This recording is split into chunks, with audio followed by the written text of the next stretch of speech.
My name is Jan McAlister. I am the president of the Southeastern Lipid Association. I want to welcome you to SELA Speaks. I am very excited about our speaker tonight, Dr. Sarah Rinehart.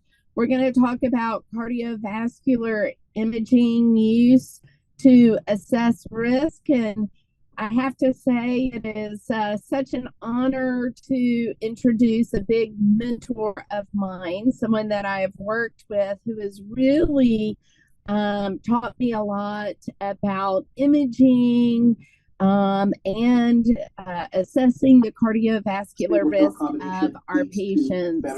At the end of the program, we will open it up to question answers. You can either verbalize your questions or you can type them out in the chat, and we'll be able to go over those verbally so everyone can hear them. So I'm going to go ahead and introduce Sarah Rinehart. She grew up in West Virginia and received most of her education there. She went to medical school and graduated from Marshall University, Jones C. Edwards School of Medicine. She also completed her internal medicine residency and cardiology fellowship there while serving as chief fellow. She continued on in her professional career and actually helped complete the cardiac imaging fellowship and cardiovascular CT and MRI a program at Piedmont Heart Institute in Atlanta, where I work under the direction of Dr. Szilard Floros. She served as clinical assistant professor and director of cardiovascular CT MR training at Piedmont Hospital. She then later transferred to West Virginia. We hate to see her go, but she's now currently at CAMC. She was an integral part of the development to the new advanced imaging facility and leadership into the fellowship program, where she now serves as program director for the cardiovascular disease fellowship. So please welcome Dr. Rinehart, and thank you very much, Sarah, for being a part of SELA Speaks. Thank you, Jan, for the nice welcome, and thank you for the invitation to speak. Obviously, I feel like I learned so much from each of you within the Lipid Association as well. And, you know, one of the challenges that I think is merging the two fields together. So I think that's going to become integral in the future. So I'm going to speak today about cardiovascular imaging used to assess cardiovascular risk. And my disclosures are as follows. I am on some Speakers Bureau and plaque advisory boards. And this is all of why we're doing this, is because if you can see, this patient has a severe left main stenosis with very complex plaque. And again, how can we use imaging to mitigate his risk downstream? So I'm going to talk about asymptomatic patients with some of the imaging modalities, but with a primary focus on calcium scores, but then also talk about use of coronary CT and what we can potentially do for our symptomatic patients as well. So when we talk about ASCVD risk scores, you know, there are significant limitations. So many of them underestimate the risk of minority as well as women, and not all of them include family history. In addition, it may not assess risk again amongst all of the different ethnic groups. And a lot of these risk factors are really based on a single point in time rather than looking at the cumulative effect. So we also really don't include other events or potential risk factors such as peripheral arterial disease, heart failure, maybe strokes or other forms of revascularization within the risk score themselves, although we clinically pay attention to these. But when we are uncertain about what to do, there needs to be a more precise risk prediction model, and imaging can play an integral role in helping us be more defined in what we're going to do for our patients. So this is an old study from 2009 by Leslie Shaw. And again, we look at all of these different risk predictors, and whether it's in women and men, the calcium score kind of reigns supreme in prediction of relative risk. Carotid IMT as well as ABIs can also be clinically useful, but the most significant predictor is calcium scoring.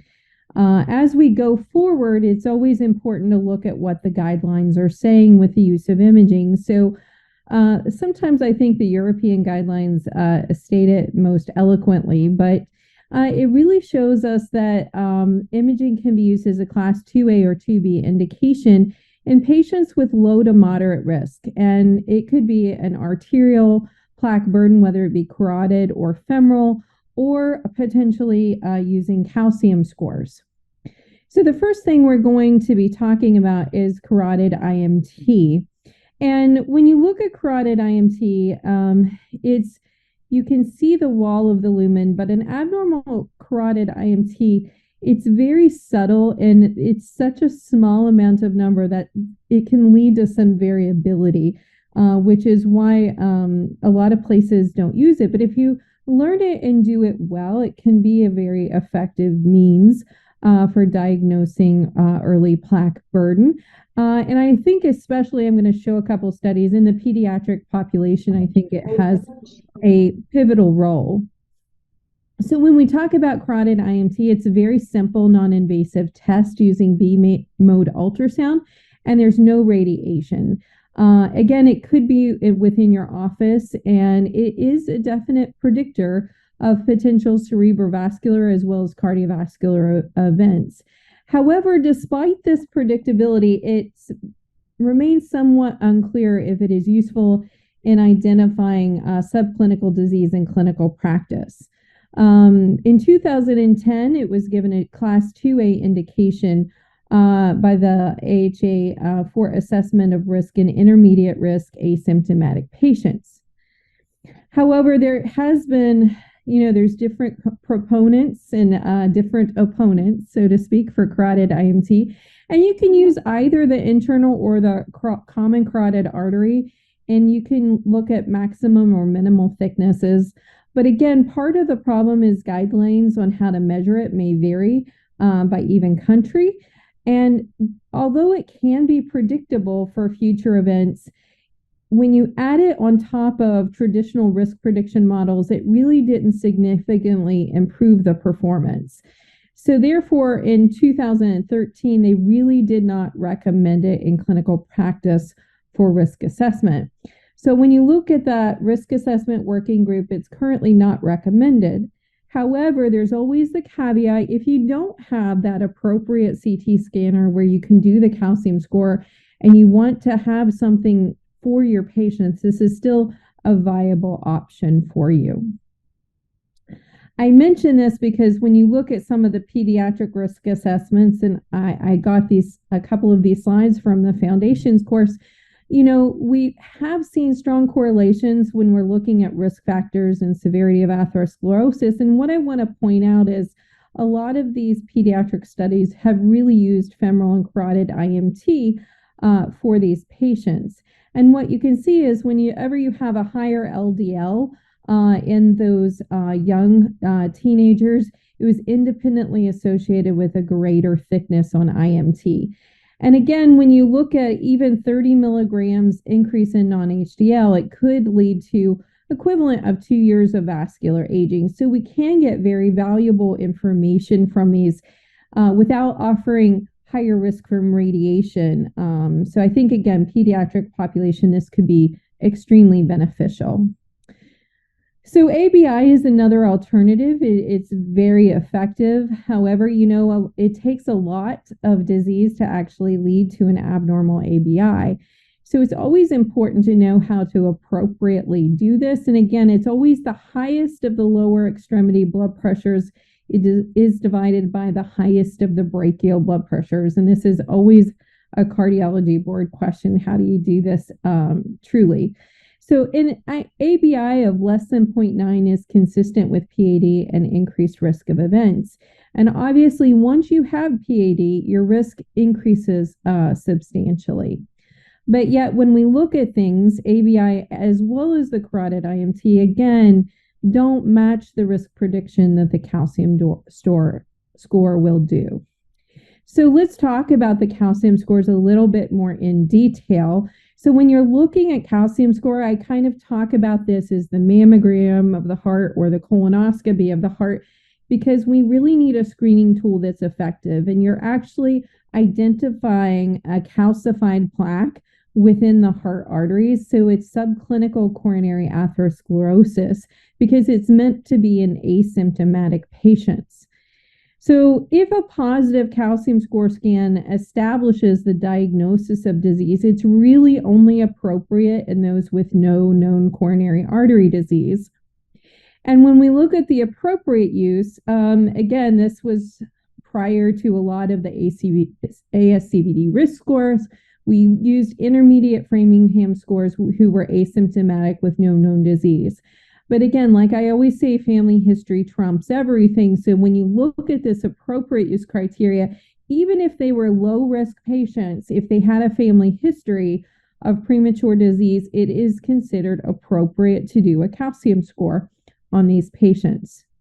The SHAPE guidelines, again, this is a very remote paper, but it has good clinical value, and that they were very aggressive, and they said maybe it should be all asymptomatic patients, males over 45, females over 55.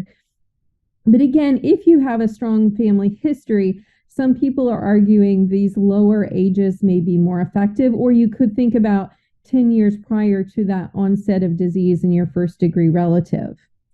So again, who needs it? It's asymptomatic patients. And why are we doing this? Number one, we're doing it to say, do you have disease or do you not? Seeing is believing for the patients. And if you're having trouble talking people into things, again, if they see that calcium, they're maybe more likely to take a medicine that you're offering or be more compliant with what you're offering. Again, we actually can determine prognosis as well as think about downstream testing just by the information within a calcium score. So we've talked about who needs the calcium score. So what do you do with the information? So the first thing is it negative? Is it normal? Is the calcium score 0? Or is it diffusely positive? And what does that mean? For instance, this very dense calcification may mean something very different than a spotty region of calcification. So it's also important to talk about, well, what does this mean? Will my calcium score get higher? Will it not? Well, calcium scores only pick up one component of plaque, which is the calcified plaque. So that's only 20% of the overall plaque burden. So 80% of the plaque burden may be non-calcified that subsequently calcifies over time. So no matter what we do with our therapy, the calcium score will increase. What you don't want to happen is that it rapidly progresses. Again, the goals with statin therapy are to stabilize that plaque and convert that plaque from the lipid-rich plaque to the more calcified that is stable. The problem with following calcium scores over time is what is actually happening with that progression? Is it the atherosclerosis progressing, or is it more that the calcification is just evolving with and making the plaques more stable? So that's a little bit more of a difficult question to answer. So the calcium score provides information about, number one, presence of disease, but also prognosis. So I always say, look at the MESA percentile, because if you have a 40-year-old or 45-year-old with a score of 2, that is significant disease for that patient. And that is reflected in that percentile rank. So it kind of says, is that disease burden advanced for that patient's age or not? And that's why when we look at the guidelines, that 75% threshold is very important because it's advanced for their age. but it also can give us important information about potential obstructive disease, which we'll talk about next. So again, a 40-year-old, any positive score is likely abnormal. In the 90-year-old, you're more likely to be concerned about, is it obstructive or not, or what other risks may I have with that patient. The point of the calcium score is reclassifying their risk. So we can decide, do they need statin therapies? If maybe they're borderline on a risk prediction model, and this pushes us over the threshold into a higher risk level where we start statin or lipid lowering therapy. So this is a patient, for instance, who had an evaluation of her risk, and it was very low, but once we had that calcium score, she was 32%, which crosses that treatment threshold. So that's the whole point, is to really know, is the disease there or not, and to intensify therapy. So the total score is important, so is the percentile, but the more vessels that are involved, the higher the risk. If it's a spotty area of calcification, it's actually associated with higher risk of a potential ruptured plaque than a dense calcified plaque. A dense plaque actually has more risk of obstructive disease than necessarily an MI. So we know that the calcium score, as it goes higher, this is from the original MESA study in 2008, as the score goes higher, the risk actually increases for coronary events. And this is another way looking, whether it's a female or men, the risk increases with the calcium score. And you can see here the risk extremely increases once the calcium score is over 1,000. This is, again, looking at that MESA database. And what you can see here is once the calcium score is over 300, you actually have an 18 to 20% risk of events over the next 10 years. So this is a paper that was just published by Dr. Budoff, and this was out of the CONFIRM registry. And they looked at patients with calcium scores at varying levels, and what they found was a calcium score of more than 300 is actually equivalent risk of MACE and its components as those treated for established ASCVD. So this is so important because now we know from a prevention standpoint, if a score is 300 and it equals established disease that we maybe have revascularized, it helps guide us and tell us this is why you need to be on a high intensity statin, or the intensity of therapy needs to be escalated because it truly is equivalent risk. And this is actually a slide from that paper. And what the yellow is the prior ASCVD event. The purple is calcium score of more than 300. And these are just lower calcium scores as you go down. But what you can see here is they overlap in each of these almost very significantly. So again, this is true in time to MACE with late revascularization, time to heart attack, and all-cause mortality. So this, again, really helps us give a concrete number to say, this is one of the reasons we need to be very aggressive, even though you're asymptomatic. Again, this looks at that calcium score threshold of over 1,000. Again, you can see the risk significantly elevates once that calcium score is that high. So what about the prediction of obstructive coronary artery disease? Well, this is where the absolute calcium score is more important than the percentile. But again, the predictive value is still very poor. But in general, the total calcium score, if it's over 400 or any vessel score over 100, there is an increased likelihood of obstructive disease, and functional testing or other ischemic testing may be indicated even if you're asymptomatic. So there is an approval for nuclear stress tests. I think the CT guidelines are a little behind because it still says you have to be symptomatic in our CT guidelines. This also is an abstract that we presented several years ago that says the proximal location actually really matters. So if you've got a proximal location, your event risk is much higher than with a distal plaque. So it's very insightful, very common sense, but we demonstrated this. So again, when we talk about those calcium scores of 400 with an abnormal SPECT, and I said it's not a great predictor, it's because it's like a flip of a coin. It's a 50-50 likelihood of having an abnormal ischemic test once that calcium score is over 400.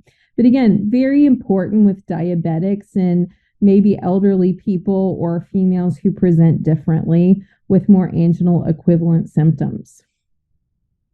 I think ethnicity is always important. You know, we talk about the South Asian descent, but when we look at the calcium scores, there's not a ton of difference. I think a couple key points I want to highlight is that African Americans have a significantly lower prevalence and severity of calcium score compared to whites and Hispanics.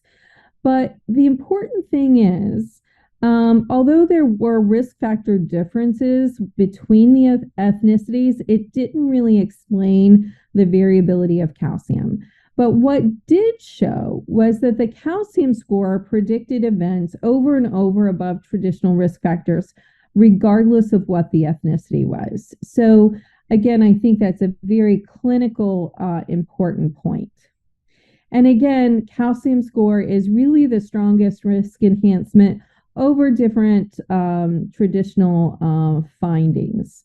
And we know from that reclassification from the MESA and all of these other studies, the reclassification, especially in that 10 to 20% zone, was very high and clinically meaningful.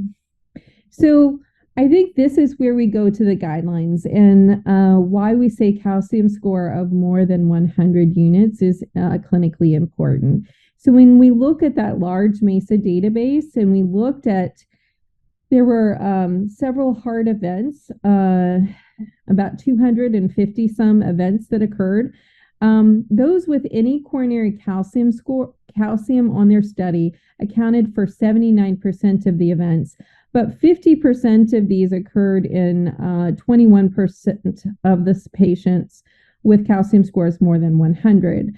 So again, when you're talking about duration, again, the risk is about 18% over 10 years, which is again very similar to some of our other findings. So when we look at the prevention guidelines, calcium score of 0 may actually lower risk, and you may consider no statin unless they're diabetic or have a family history or cigarette smoking are present. Again, calcium score of 1 to 99 favors statin, especially after age of 55. But again, when we talk about initiation of statin, and it's the score is over 100 or more than the 75th percentile. So I think these are good guides. And again, that Dr. Budoff study showing a calcium score of 300 equals ASCVD risk helps maybe guide us when we intensify that statin therapy in that cohort of patients. So what about the symptomatic patients? So this goes into a little more theory. So I'm going to talk through this. And, you know, one of the things I found illuminating when I went to the FNLA recently is the GOLD registry. So think about the GOLD registry as we're talking through some of these things, because despite knowing we should get to an LDL of less than 70 in patients with disease, we're not really reaching those targets. So we have to do a better job. And I firmly believe from seeing patients, treating patients, seeing is believing. So how can we tie that imaging and compliance into teaching both CT and prevention communities and primary care physicians how to use the clinical data in a meaningful way? So first thing is that coronary CT was elevated in the chest pain guidelines in 2021. So now the coronary CT is above nuclear stress testing whenever you do not have known coronary artery disease. So anatomic testing goes to a 1A, whereas stress testing is a 2A indication.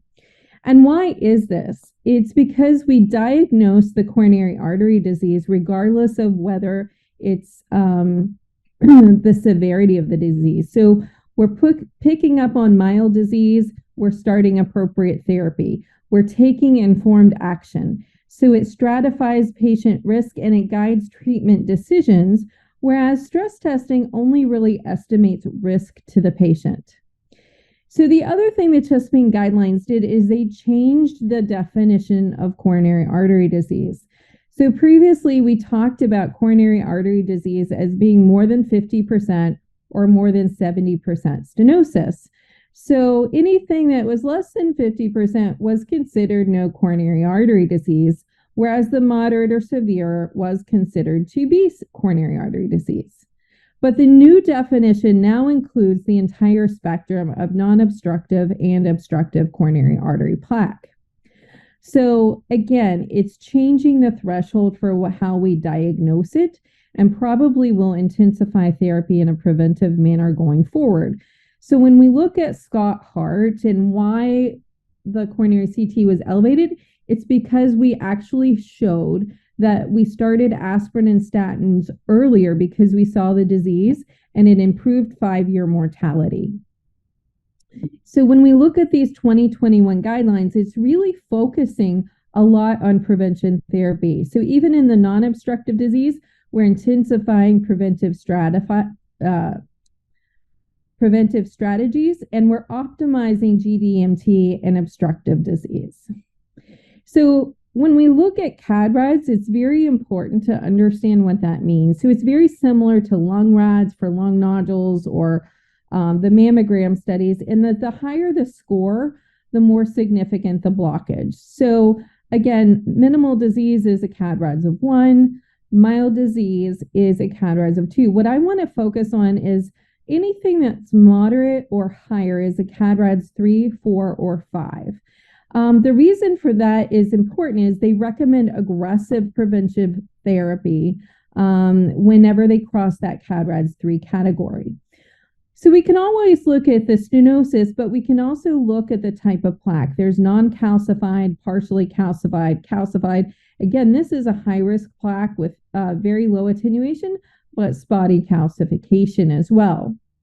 The new thing in the CAD-RADS 2 is the plaque burden. So again, remember I said that the calcium score of 300 is now associated with the same risk of a coronary artery disease. So actually their recommendations, even though this was before that paper came out, actually parallels quite well, because anything with a P3 or P4, regardless, even if it's minimal or mild stenosis, they're recommending titration of therapy, more aggressive therapy, because the disease may be, even if it's minimal or mild, it's very diffuse. And from the trials that we are showing, we can show you that there is elevated risk with the excessive plaque burden. So again, any CAD-RADS with a P3 or P4, they're recommending more aggressive risk factor modification and preventive therapy. And any CAD-RADS of 3 or higher, again, they're really recommending that aggressive therapy as well. Again, even if there was a less than 50% stenosis, male or female, the more vessels that were involved, the worse for the prognosis. And I always say in women, it's a clinical paradox, because the higher disease burden, the higher risk or decreased risk of survival is more prevalent in women despite the same burden of disease. And this just shows any presence of plaque is actually associated with a decrease in survival, although it continues to escalate when the risk goes elevated with more obstructive disease. So there are different modifiers. I do want to talk about what high-risk plaque means. There are different CT findings that are associated with high-risk plaque, and those include positive remodeling, this low attenuation plaque, spotty calcification, and napkin ring sign. And the more features that you have, the higher likelihood that you will develop acute coronary syndrome, even if it's a non-obstructive lesion. So this is a napkin ring sign. You see this halo kind of effect around this really dark core. The other thing is when you have this low attenuation plaque, it's so important. So, if you look at this 4% threshold that was found in Michelle Williams' paper, whenever you have more than 4% of low attenuation plaque burden, you have a nearly 5-time increased risk of fatal and non-fatal MIs. So again, it's very predictive of increased risk. When you look at the total plaque volume and you cross that almost 250 millimeters cubed threshold, again, you can see the incidence of MI also increases. So there are different staging plaques that these are all in current development, but what we're trying to say is, again, once you get to stage 2, that is where you're having that increased risk of potential events because of the higher plaque burden. Because what we can see from this Munich cohort is that when you have this total plaque volume or non-calcified plaque volume, they have an incremental prognostic value despite how many segments were involved or obstructive disease. And again, when you look at this paper, which is the paradigm, and you're looking at what are the predictors of rapid progression of disease, it's the plaque components above and beyond the biomarkers and traditional risk factors. So if you look at CT and what all information it can give you, it can actually help you make clinical decisions. So to me, when we're taking this new step forward, there's several companies that are actually have validated some of these plaque products. It will help enable us to really fine-tune care. We go from just treating disease to really promoting health and individualizing the patient's medical regimen in order to prevent events. Because it's not just about the stenosis anymore. The flow is determined by the type of plaque as well as the plaque burden. So you have to look at all three of these, and CT is a great way to do this. So what are our ultimate goals for a plaque is we want to shift that lipid-rich plaque, that non-calcified plaque, to calcified. It makes it more stable. We don't want the plaque burden to grow, and we don't want to change the lumen size. We don't want that to get worse. So we want to actually stabilize the plaque without future plaque growth. But let's say your LDL is at goal, everything else, but you still see that there's residual risk, that plaque component's not stabilizing. You have to look beyond just the atherogenic particles into metabolic components, inflammatory, environmental, thrombotic, and endothelial dysfunction. What we do know from plaque imaging compared to IVUS is that low density non-calcified plaque actually correlates to the necrotic core and fibrofatty tissue, and that high density plaque is more fibrous tissue by IVUS. Just like the percentile and the calcium score, we can actually show the nomograms on the plaque where you stand for your age and your gender. And this actually helps decide maybe this patient, that's the one risk factor they have, but it may help motivate the patient to adhere to medical therapy and lifestyle changes. Again, it's been shown here in this one study that it's reproducible compared to IVUS. It has high accuracy. Reveal plaque had 250 patients enrolled to really look at the accuracy, and it's to be presented at FSCCT in just a week or two. What we know is when we're looking at risk assessment, when you look at not just the hemodynamic significance of the stenosis, but you look at the plaque and you look at if they have both, your risk is incrementally higher. So again, it's valuable added information. So what do we look at in that clinical report? So you may see that total plaque volume, the calcified, the non-calcified, how much low attenuation plaque is there. But again, it goes beyond that. To me, we have to highlight to you as the referring doctors or the people managing, do they have this? And I kind of looked at this based on how we get Repatha approved. We have a checkbox list of all the different risk factors that may help get it approved. In this way, I think if we say these are all of the high risk findings on CT, and the more you have, the more aggressive you may want to be. Maybe you switch from that high risk target on your cholesterol to more of an extreme risk. So we want to really educate people with this plaque product. Well, what are the guidelines really say? So what does ACC and ESC recommend? Well, again, they're very similar, although we want that 50% reduction when they have the disease, and typically an LDL of less than 70 in the high risk. But if they go to more extreme risk, you may want to push to that less than 55 therapy and maybe work on dual drug therapy as well. So again, you look at, is it high risk or very high risk? Because we've already established that there is disease burden present. And again, when you look at the different targets, whether it's non-HDL, ApoB, this is through the European guidelines. And again, triglycerides less than 150 indicate lower risk. But I also think it's important when we're doing these CT reports to highlight the other prevention guidelines. So what are the other medical history risk enhancers, as well as the biomarker risk enhancers? So to me, if you have multiple CV risk enhancers or these CT high risk features, it may push you towards that very high risk goals or thresholds. Again, if you still have that high burden of non-calcified plaque or things seem extreme despite your LDL, maybe that's when you need to look towards alternative diseases that you need to modify and look at these other biomarkers as well. So to me, we're going from that probability paradigm with the Framingham or the ASCVD risk score to more of a certainty paradigm where you actually see the disease and can act upon it. So once you see that disease, it forces you to say, what is the target or threshold? What should it be? And what other diseases may be contributing to the problem? Is the disease out of proportion to the numbers?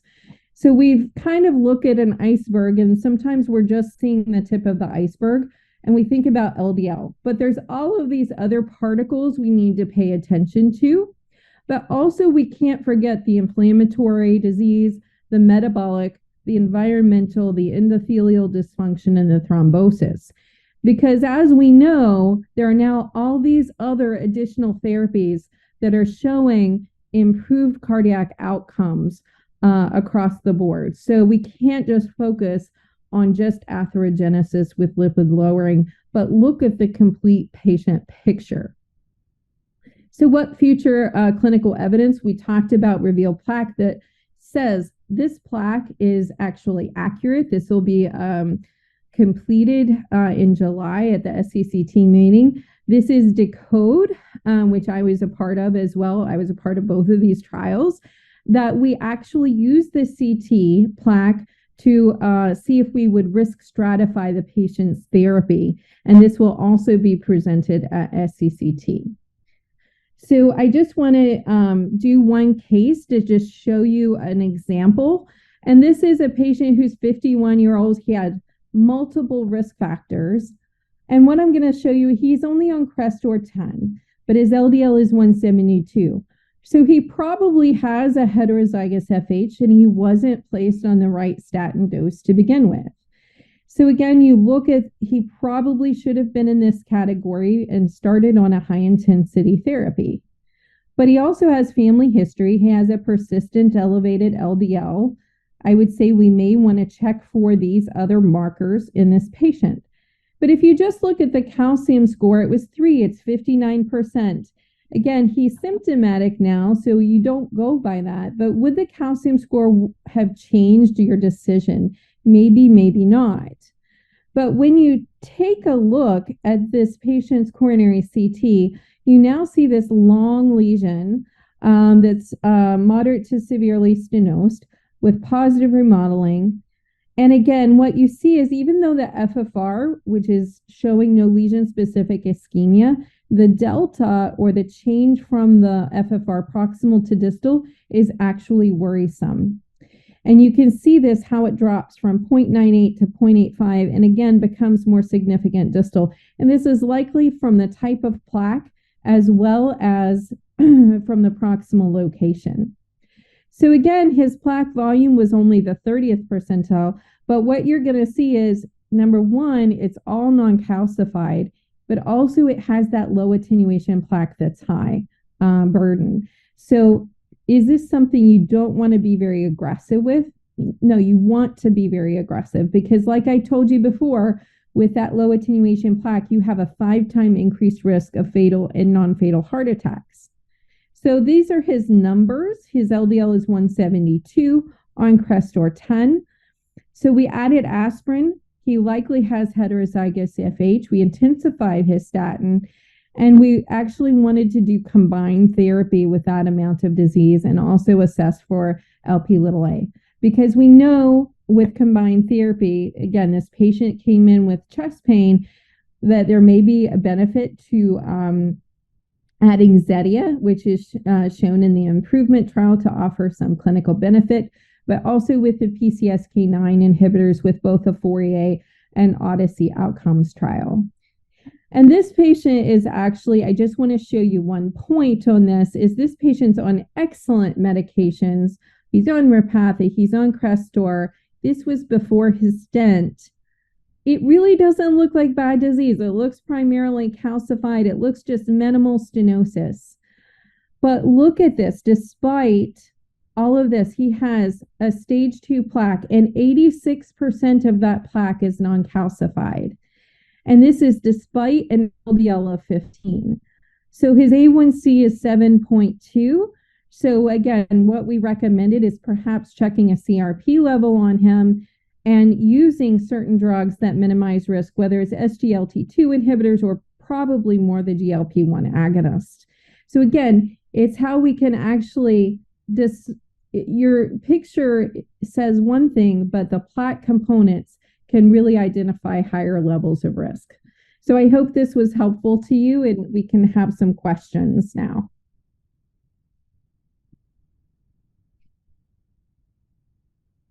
Thank you, Dr. Rinehart. That was wonderful, wonderful presentation and very, very helpful. So I've got a couple questions here. I'm going to read these out that just popped in. Is there evidence for gender differences in plaque calcification rates? Do women calcify at lower rates and hence tend to have more non-calcified plaque and deceptively good PAC scores, making them better candidates for CTA? So it's very interesting. I don't know that we have, I'll tell you where the data is that we know that women have onset of disease a little bit later than men. So it's hard to be more comparable. We know that if you progressively, regardless of whether you're male or female, if you progress your disease more quickly, you have more events. The interesting thing is what some of the CT data have recently shown is that compared to nuclear, CT is actually the equalizer between men and women.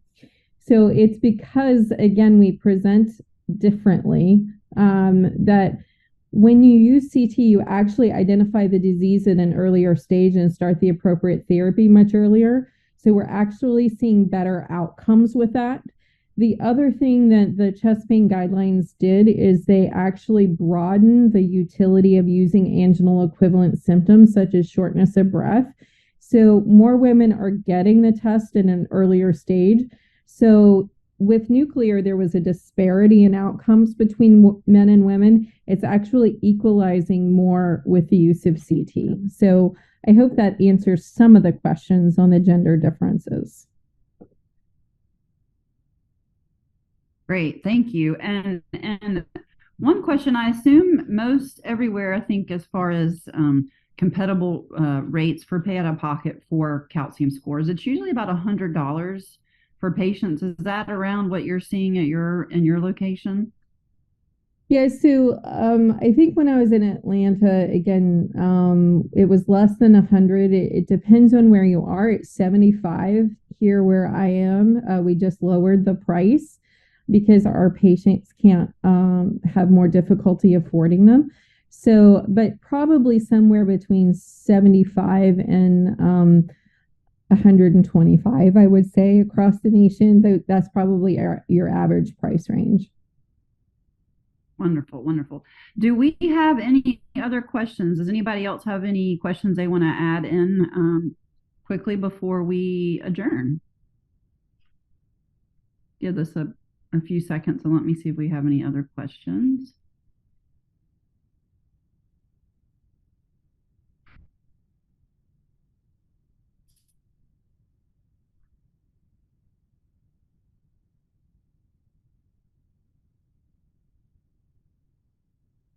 What is the role, Dr. Rinehart, of IVUS for screening?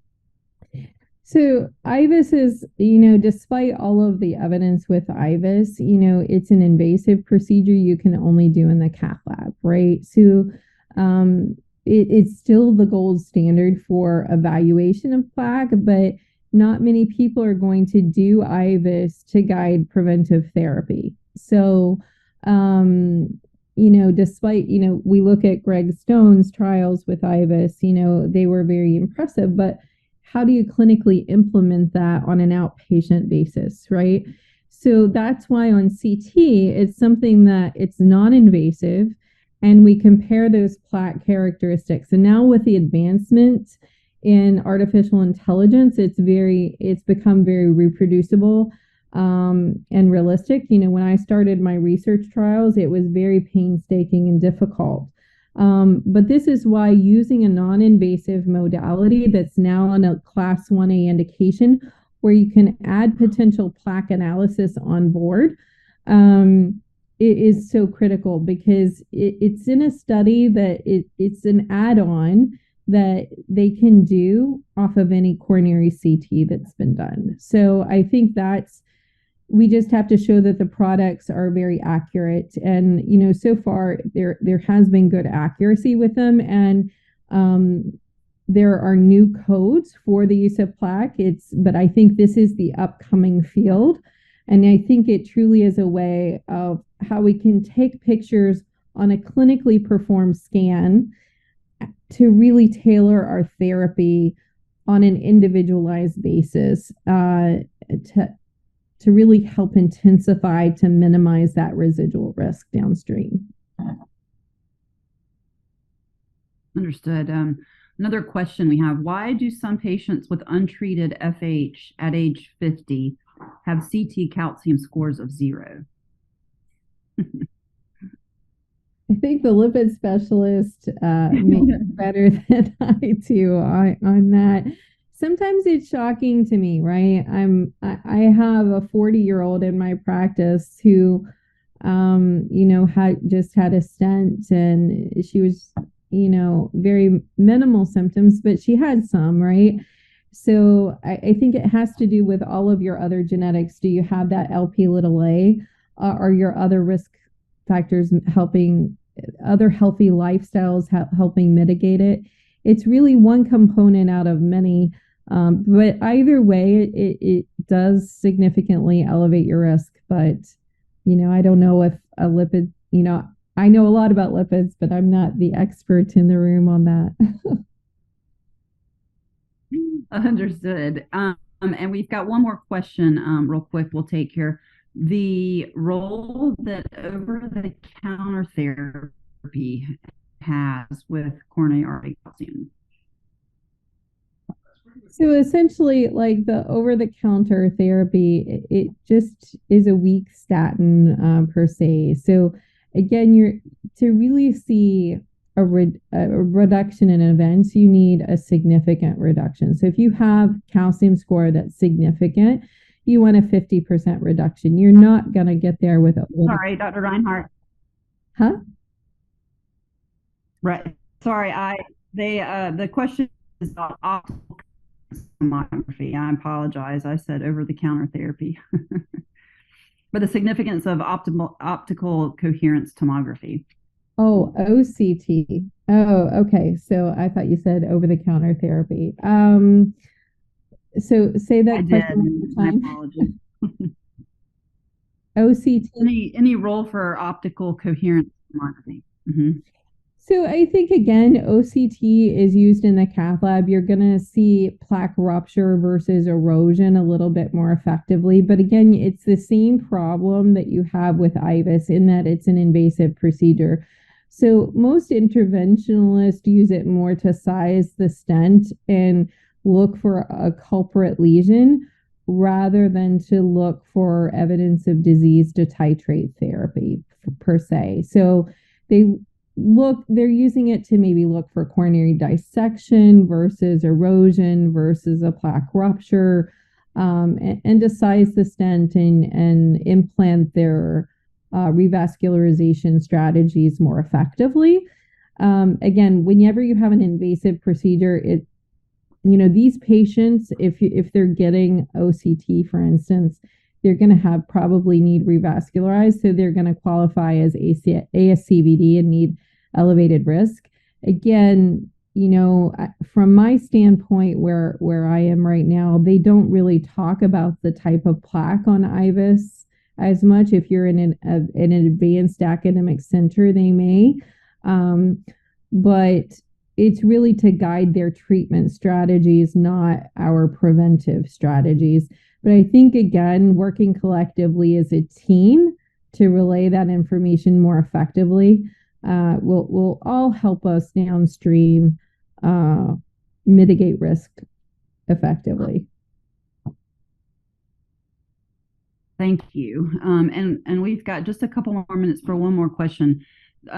This comes, and I think a lot of us probably have this question for patients that are asymptomatic and higher risk, but with an abnormal calcium score.